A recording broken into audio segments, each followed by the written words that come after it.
Canadaland, funded by you. Angel, this is the last episode of our season, and there's still one big thing I don't really understand. Maybe you do. What's the big thing? I still don't understand why people become Pretendians.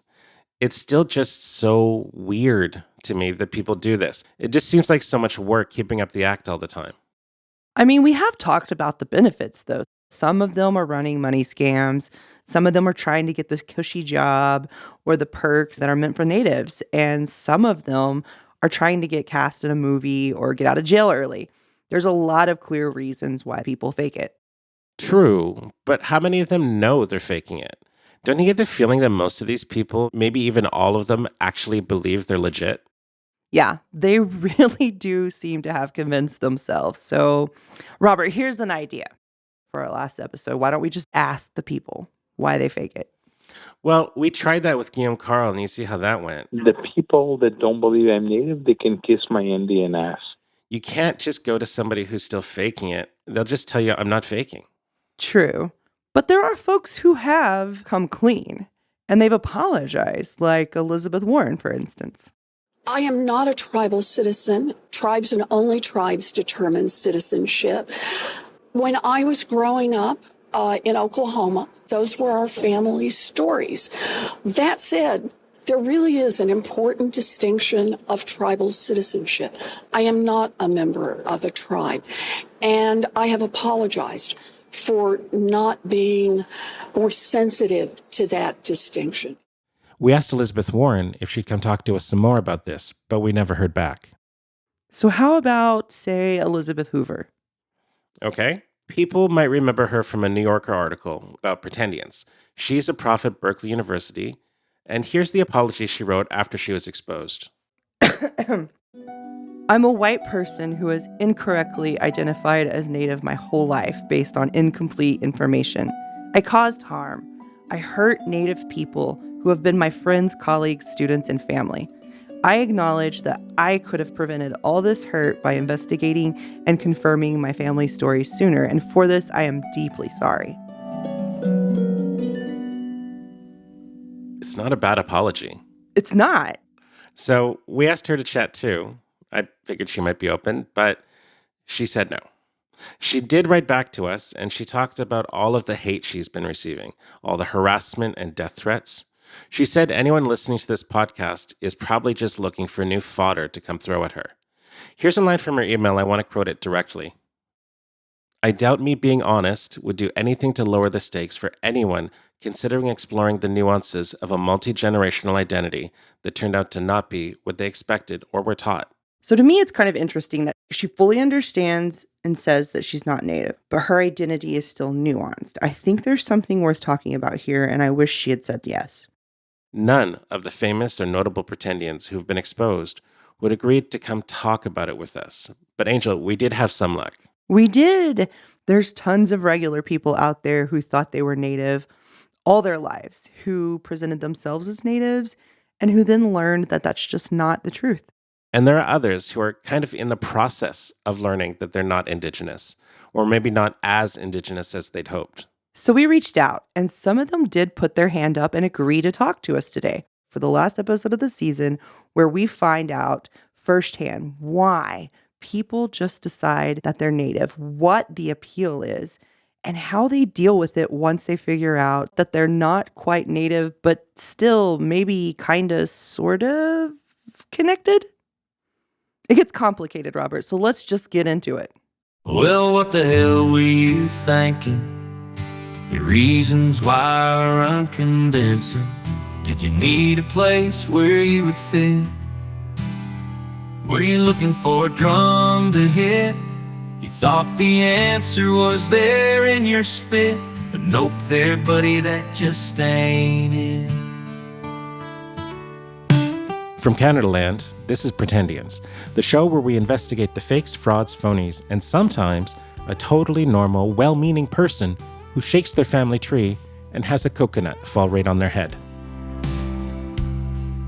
My name is Robert Jago. I'm a freelance writer from the Kwantlen First Nation and Nooksack Indian tribe.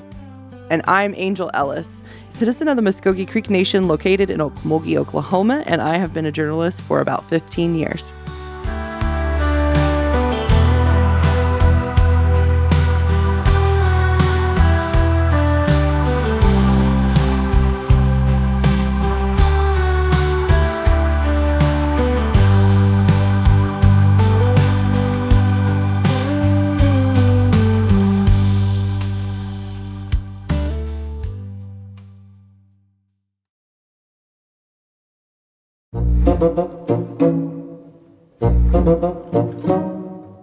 So, Robert, one reason why people are suddenly declaring themselves Native, a reason we haven't really talked about yet, is Ancestry.com.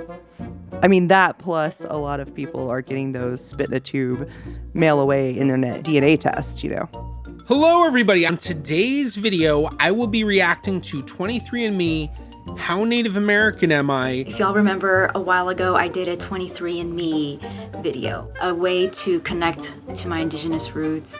All right, so guys, my results, I'm confused. My dad's mom is actually Narragansett Indian. So my aunt actually dances at a lot of powwows.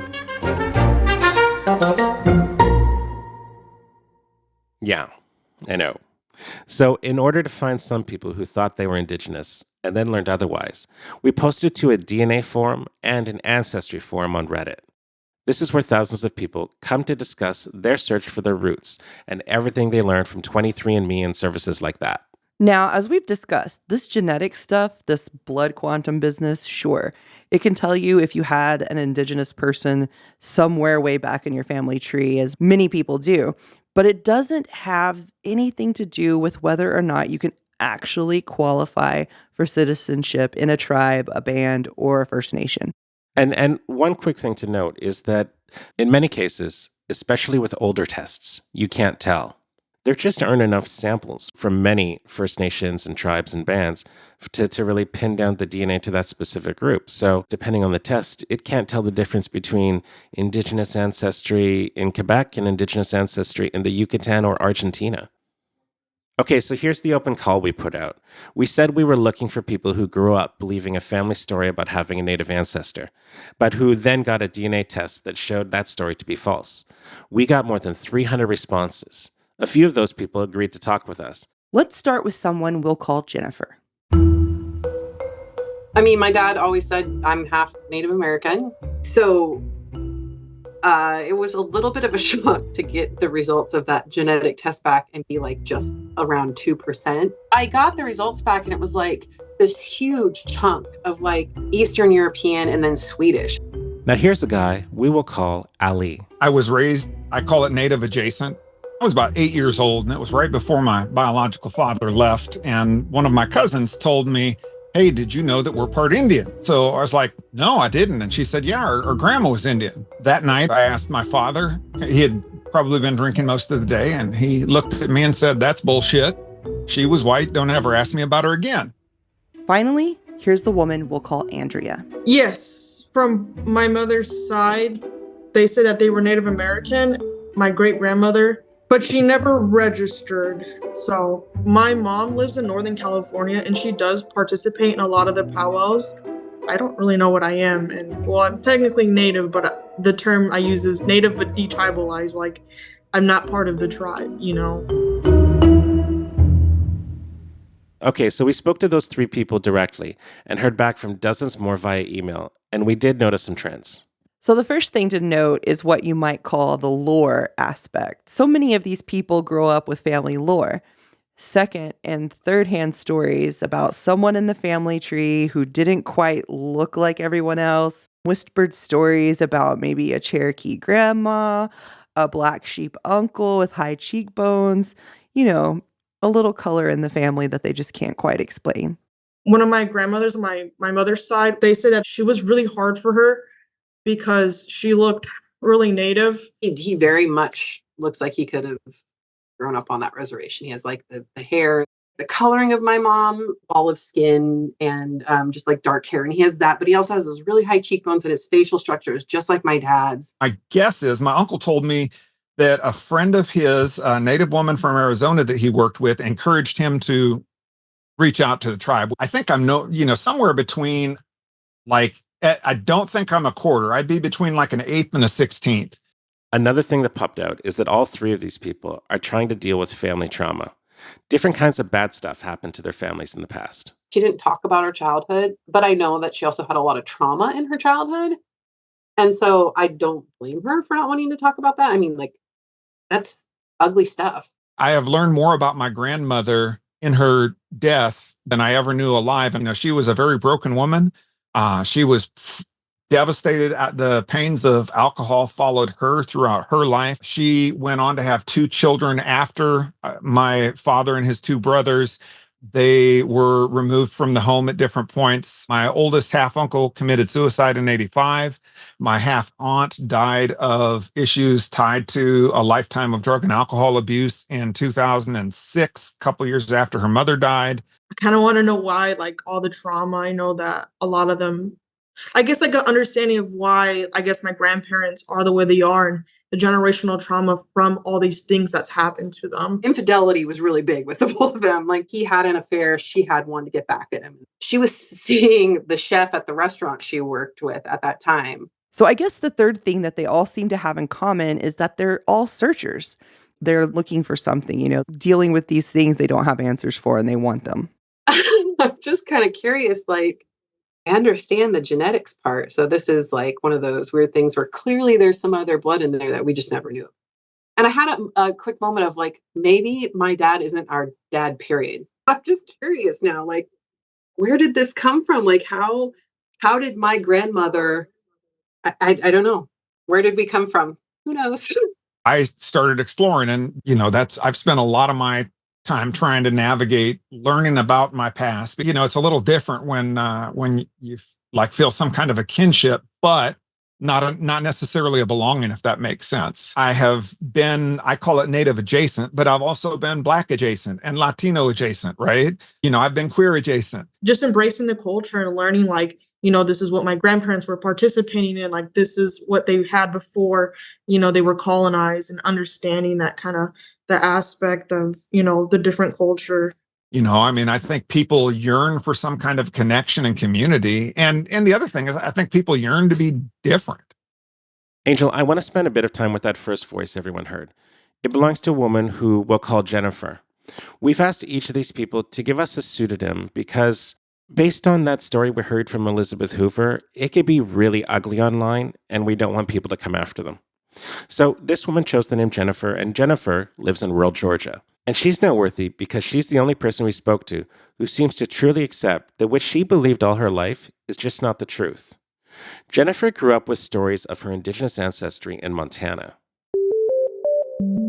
Our grandmother, my dad's mother, is, from what I was always told, 100% Santee Sioux. She lived on the reservation her whole life, registered member of the tribe. I mean, my dad always said, I'm half Native American. He thought he was. He's a pretty good liar when he wants to be. So in his mind, he was 50%. Like in the summers when we went to Montana to stay with him, we go to powwows and stuff.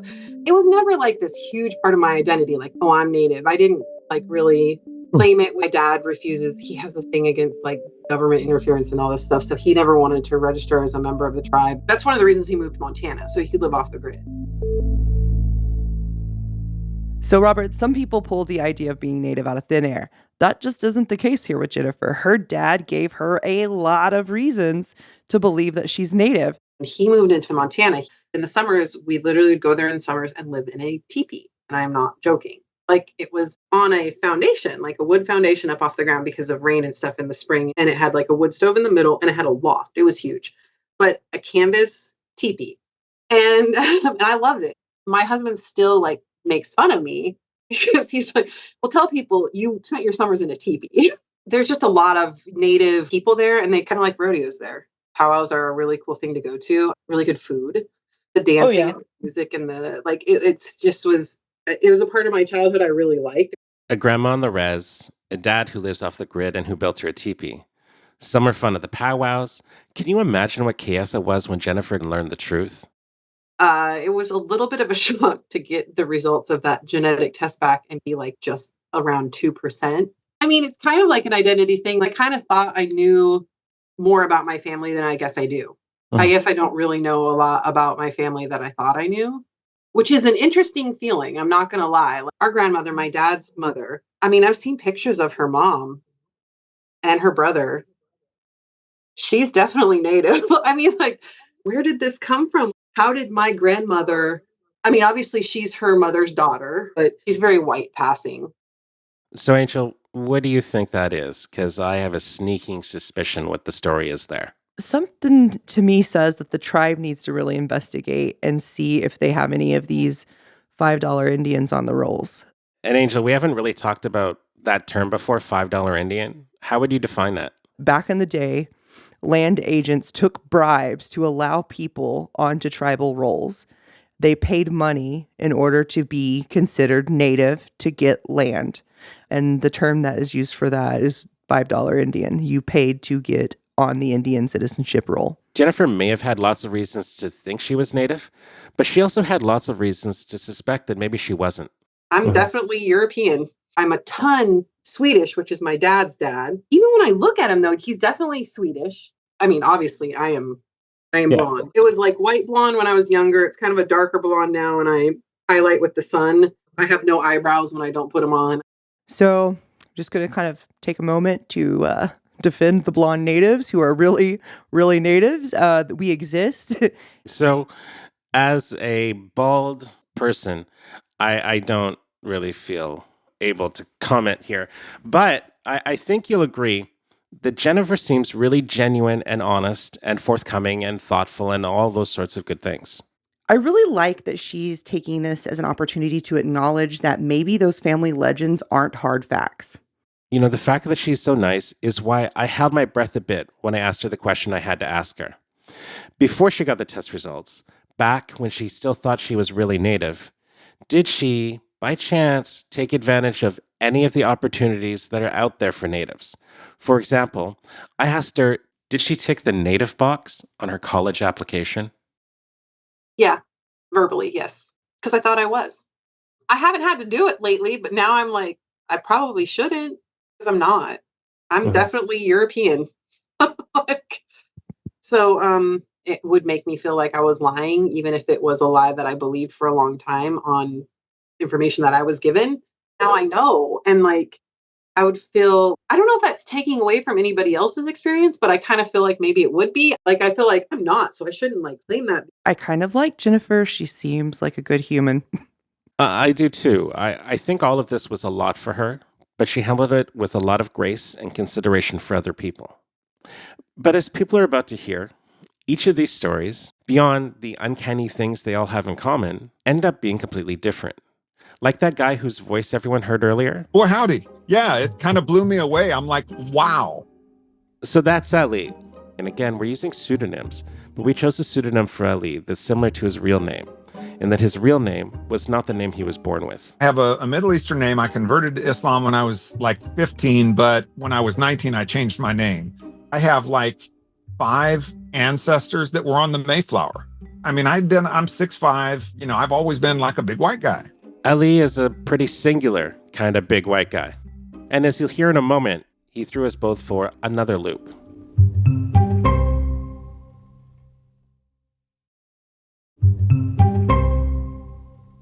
So remember Rachel Dolezal? For sure. We name checked Rachel Dolezal in the first episode.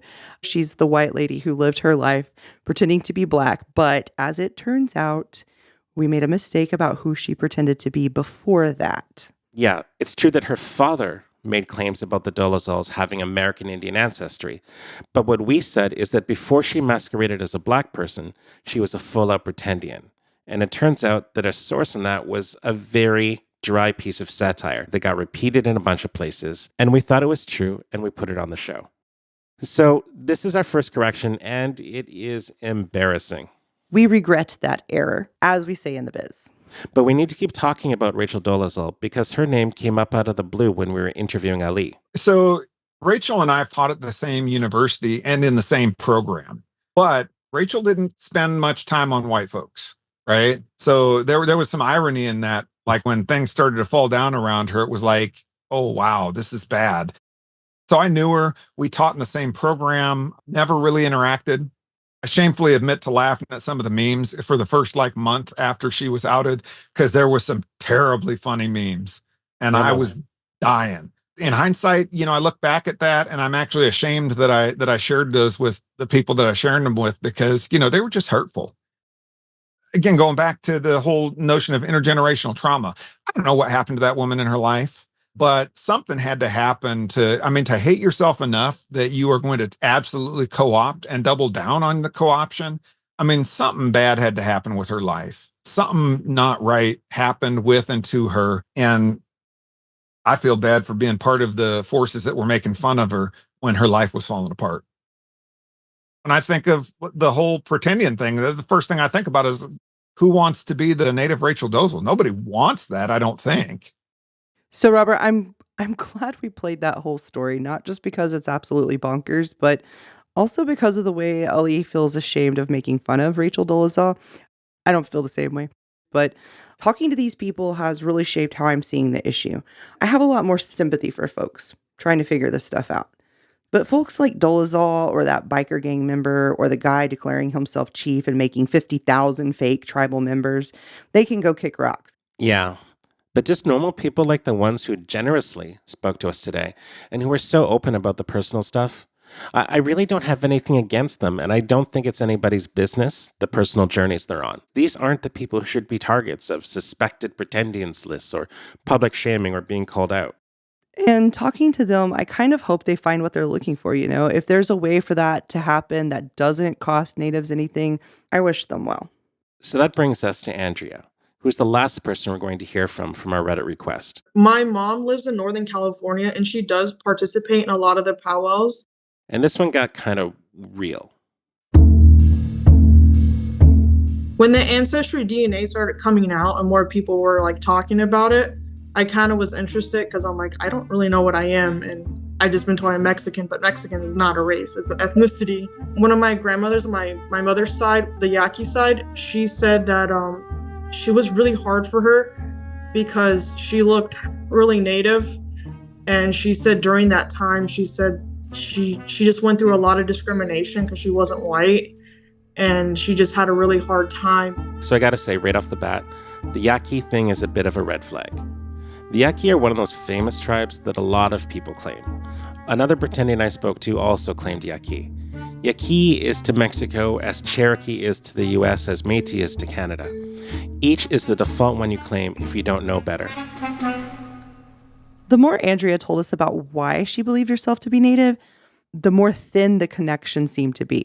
It seems to me like she's really struggling with the concept of being considered a Mexican. Andrea believes her grandma was a fully native Yaqui. And not just Yaqui, but also a member of another tribe in New Mexico called the Pima. But she was never officially a member of either nation.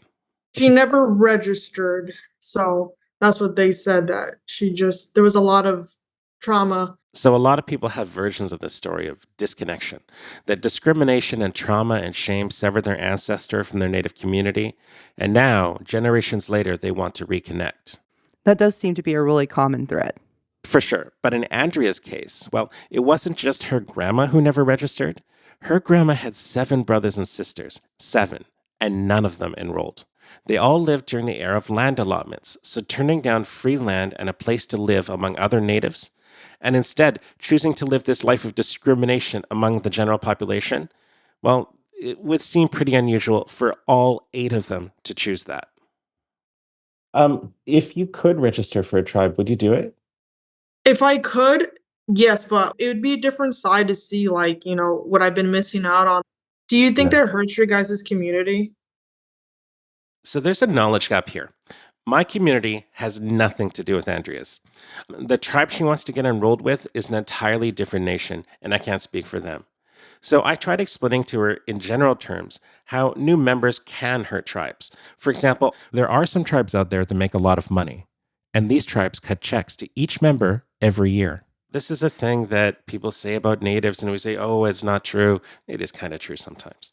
In those cases, the more members they let in, the less money each person gets, stuff like that. I have a question. Where does that leave people like me who are in the situation where we're just kind of like, we don't really know? Like, how do you guys feel about people like me?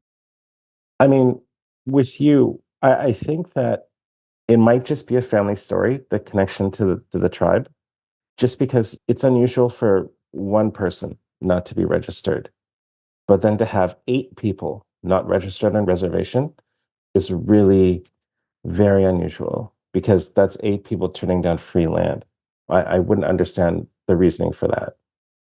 See, this is the heartbreaking part. I mean, who cares how I feel about it? These aren't the tribes that I belong to. I'm Muskogee Creek, and Yaqui and Pima tribes are totally different tribes. The only opinion that really matters when it comes to recognizing Andrea as Pima or Yaqui is the Pima or Yaqui nations. Yeah, but Andrea does seem to accept that she'll never be enrolled. What she wants to know is that the end of the road for her quest for self-discovery? Or is there some other sort of way she could still identify as Native? And that's when she kind of flipped things on us and started interviewing us about all of these things. So you guys are okay with like outsiders coming in and trying to learn as long as they're being respectful? Just curious. Are you guys for the blood quantum or are you guys against it? What tribe are you from? Just curious. How often do you guys' rules change when it comes to registering? Just curious. I understand that, like with Andrea, she was still needling for a way in. She still wants a way in. And I'm just not for that. Like, every nation has their way of identifying their people. And if they've told you no, you can just fuck off. It's kind of how I feel about it. I think a lot of this can be solved by just being really upfront. They could say, hey, I'm not a citizen of a tribe, but I think somebody back in my family history was. All of those people out there with 2% DNA or who think they have a Cherokee great-grandma or whatever, I want to say this to the person listening who has some remote Native ancestry, but not enough to become part of a First Nation or tribe. Be like Ali. During our interview, I asked Ali if he plans to continue to identify as Indigenous. I mean, even if I could, I was not raised, I don't have the need. So if I'm able to make connections and if I can be of some service to folks out there, because I do plan to go back there this summer to kind of get a little bit of connection, I guess I've talked to a couple of people from there. So I'd like to physically meet the people I've been talking to. That's for me where like being able to say, okay, part of my family comes from Fort Peck, comes from being able to connect more meaningfully than just, my grandmother was born there, if that makes sense. So if I can provide some service, whether it's going back once a year and volunteering, doing something, whether it's volunteering with elders, volunteering with kids, something that I can do. He's like a nice dude. He's talking about giving something back instead of taking away. Of all the ways to do it, that seems like the nicest way to do it. He has the exact right approach. When you hit that dead end, you stop saying, I'm Indigenous, I'm Creek, I'm Cherokee. And you say, as Ali does, part of my family comes from Fort Peck or the Creek Nation or the Cherokee Nation.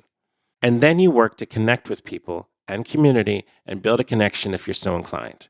You become happily, in his terms, Native adjacent. Robert, I have learned a lot this season. The worst offenders are really dangerous to tribal sovereignty. And the regular folks trying to figure out their families have my sympathy. It sounds really, really rough. Yeah, I've been thinking a lot about what this guy Robert Hall said to me. I do. I'm a storyteller at Glacier National Park. I've had many people tell me they're Indian. So I have a lot of people. Oh, I'm Cherokee. Oh, I'm Choctaw. And is it really my place in Glacier National Park after being paid to tell stories to like educate them on that stuff? I don't want to. And is it my point to go, no, you're not. Look how you look. You don't look Indian to me. Then basically that's what Donald Trump said in court once, is those guys don't look Indian to me. I don't want to be like Trump. So I once had this young lady tell me she was Blackfeet. Rather than looking at her and going, oh no, you're from South Carolina, there's no way you're Blackfeet. Rather than try to go and a lecture, I just gave her a hug and I said, welcome home. If you ever want to come back someday, we are here. We ain't going nowhere. And maybe that made her feel good, and maybe that was the wrong thing. I don't know. But I'm a grown man. I'm not gonna tell a teenager it's off and then bark at them. I'm just not going to. I'm a grown man. I think Robert might have the most healthy response to the whole phenomenon in the world. He's a mellow, funny, casual dude. All of this attention that's gone to the Buffy St. Marie's and other high-profile Pretendians, ultimately, I think it's misplaced. The real stories that need to be told aren't those about one-by-one Pretendians. Since we started publishing, I've become aware of a whole other level of things. People need to know about the procurement fraud, the fake Native companies that are taking billions of dollars in contracts that should be going to our communities. Yeah, and we've barely touched on the fake bans. There's a legislative side to this too. There's a bill in Canada that's going on right now that's going to recognize as sovereign governments 3 different Pretendian nations. The bill has been derided by real First Nations from across Canada. There was recently a conference to denounce it, and people have been fighting against this thing tooth and nail for years. If it goes through, it's basically a Pretendian Recognition Act. The very week that we launched the series, Pretendians became the #1 issue for Indigenous nations at the fucking UN level. A forum was held on identity fraud and Indigenous self-determination at the United Nations Permanent Forum on Indigenous Issues. And based on the research that was shared there, Pretendians are an existential threat to the survival of Indigenous people. I'm serious. Our nations may not exist in the future if these fakes keep going the way they are. This is Abenaki Chief Richard Abomsawin from Quebec speaking at that UN meeting. When everyone's an Indian, no one is.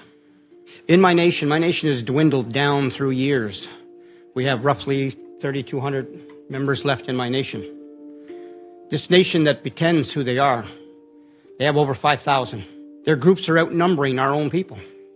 I'm fine with someone saying, that they are who they are. I don't have the right to say they're not. But I really have the right to say something when you've stolen my language, and you stole my culture, and you stole my way of life, and you say it's yours. This subject is coming for all nations. Although the UN Declaration states that self-recognition is allowed, does it say that it's allowed for someone to steal our culture, our language, our way of life, and our history? Rewrite the stories. Worse than that, they even come to us to steal our pain. The pain that our ancestors, our parents before us have gone through. They will steal our future generations. This must be stopped. It is not good enough to say that you have the right to self-recognize. This recognition belongs to our nations and only to our nations. We know who our people are. We know what we've been through. We know how much we've suffered. And we know the future of our families and the future of our people. Only we have the right to recognize our people. Thank you.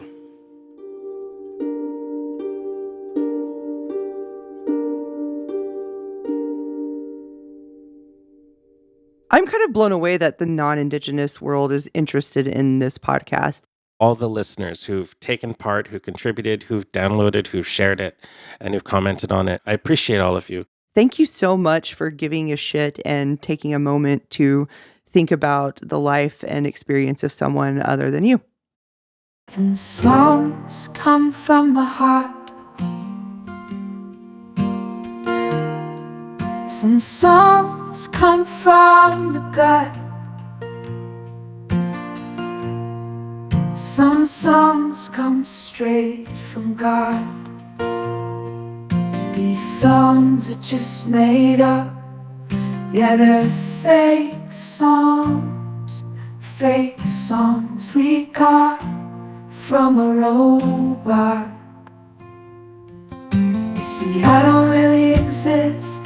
There is no band. Hope you're not too pissed.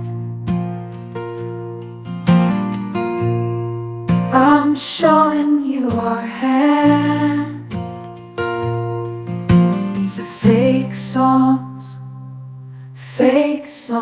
for show about fakers. Thanks for listening to this season of Pretendians. Most companies would have zero interest in producing a show like this, but we are able to do it because of listeners just like you who become Canada Land supporters. If you become a supporter right now, you will get access to other great shows like this, ad-free, bonus episodes of Pretendians coming up, and you will be helping to make sure we get to do this again and come back for a second season. Become a supporter right now at CanadaLand.com/join or by clicking the link in your show notes. Our executive producer and editor is Jesse Brown. Additional production from Caleb Thompson. Julie Shapiro is our contributing editor. Canada Land's editor-in-chief is Karen Pulesi. A special thanks to Rebecca Lassard. Rebecca is the editor of the documentary Red Fever, which everybody out there should go check out. You can listen ad-free and early on Amazon Music, included with Prime. Thanks for listening. Fake songs for a show about fakers.